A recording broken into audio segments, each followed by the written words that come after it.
জামাতি ইসলামী আমিরের verified Facebook account hack করার ঘটনায় অবশেষে সন্দেহভাজন একজনকে গ্রেফতার করেছে আইন শৃঙ্খলা বাহিনী। দীর্ঘদিন এ ধরনের ভুয়া পোস্ট এবং বিভ্রান্তিকর বার্তা, রাজনৈতিক উস্কানিমূলক কন্টেন্ট ছড়ানোর অভিযোগ ছিল এই লোকটির উপর।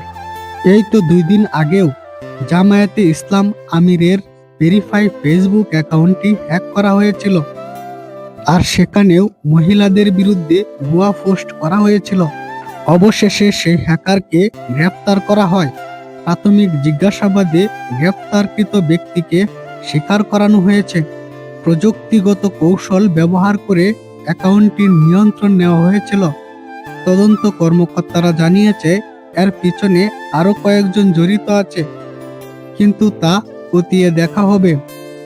এ ঘটনায় সামাজিক মাধ্যমে ব্যাপক আলোচনা তৈরি হয়েছে। অনেকে বলছেন গুরুত্বপূর্ণ রাজনৈতিক ব্যক্তিদের সোশ্যাল মিডিয়ার নিরাপত্তা এখন বড়ই ঝুঁকির মুখে। সম্প্রতি এমন একটি নিউজ সোশ্যাল মিডিয়ায় ঘুরছে, তবে এর সত্যতা কতটুকু তা এখনো জানা যায়নি।